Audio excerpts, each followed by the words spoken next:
Go ahead and start. Good afternoon. I'm so happy that you all were able to come to interview Mr. Beady Waddell. My remembrance of Mr. Waddell was you taught music or singing time at Bible school at St. John Presbyterian Church. That's what I remember. I remember that, and you sang this song, "Let's Go a Hunting," says Rickety Bob or Rickety Bob and something, Billy Bob. It was some funny song that you taught us.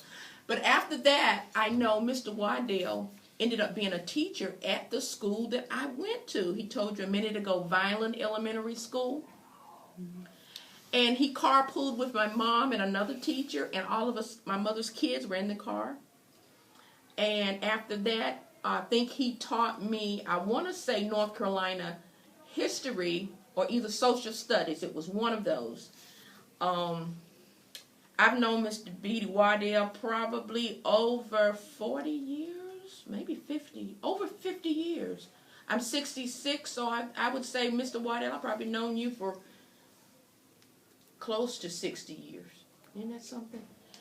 And the last thing I'm going to say, I hated it when Mr. Waddell, how many years were you at Violin? 2.5. 2.5. When I heard that he was leaving us and he was taking a job in Sanford in social work, and he's told you that as well, I was like, oh, wow. We really hated to see him go. But you're going to find out some things about him, and you can ask some questions today on any topic that you would like to.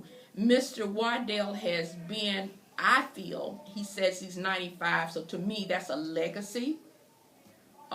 He's a long-time citizen here in Sanford, and he has a lot to share. He's done a lot, and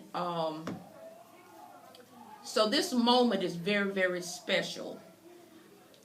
The program, Mr. Waddell, is Sanford, North Carolina, the Black Wall Street connection. And as a little girl, I remembered Wall Street being a bustling, and as a matter of fact, your church is on Wall Street. It is. There were churches, doctors' offices, and a lot of and businesses, and today it's not as vibrant as it was, and I'm going to try to research and find out why, but that is what the Black Wall Street is about. We are looking at those persons that gave Sanford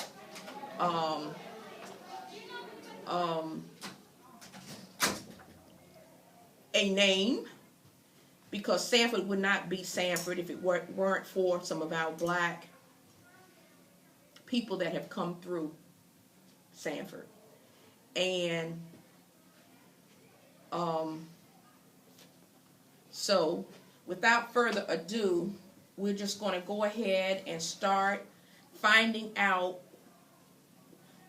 what you did in Sanford. So, Michael and Samantha, take over. Mr. Waddell, the first question is to tell us your story about your life. Okay, that's going to be interesting because it's just a few days ago, I was looking up my father's birthday. I was born in 1928,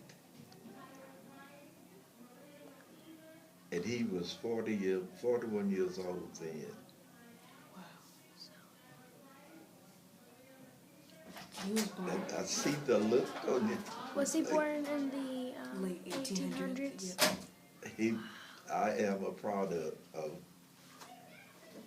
someone who was born in the 18th century.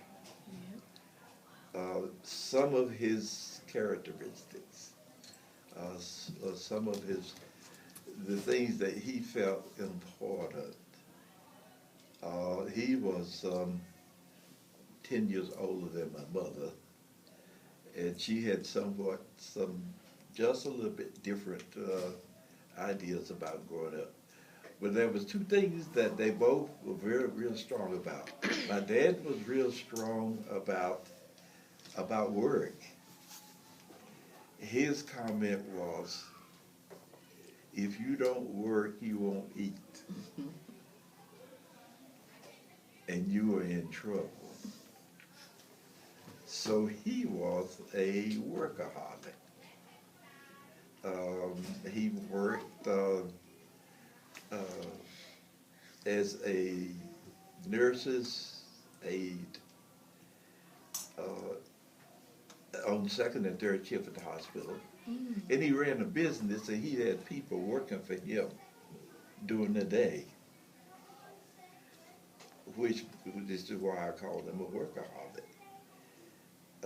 Here's a man that's got people working for one, and then he's working at night, that's a full job. So, and my mother was strictly in the education, and she felt like that if you didn't get educated and know something about what was going on, know where you came from, know where you want to go and how you're going to get there, you were in trouble. So between the two of them, they created educated workaholics. That's my phrase. And I tell my sister that I have a sister 2 years younger than me, and she and I both concluded that that's what we turn out to be, workaholics.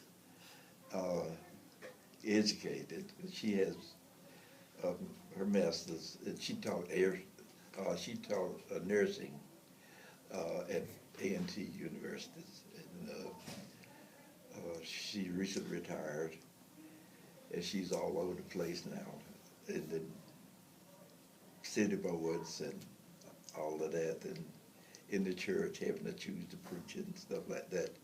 And she told me not too long ago, she said, I'm getting my license renewed. I said, what in the world you want to do that for? She said, look who's talking. Because at that particular time, I had gone back to help the daycare center. And so the daycare center recently closed in May of last year. So my experience as a child, we created the things that we wanted to do. For instance, we spent a lot of time playing hide and go seek,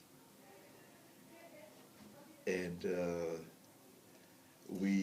our method of hide and go seek was you had a switch, and if you could catch the person before they got to the base, you popped them with it. There was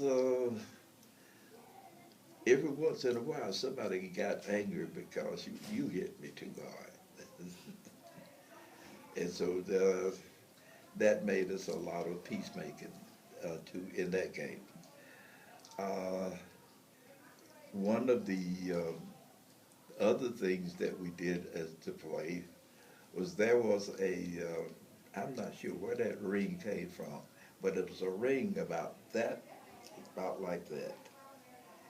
And we took a coat hanger and straightened out the coat hanger and curl it around, and we would run that right up and down the road, around the house, everything.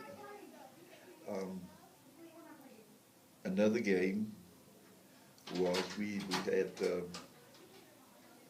a merry-go-round, and I don't know really why some of us didn't make it with that merry-go-round, because it was sitting on the hill in my community.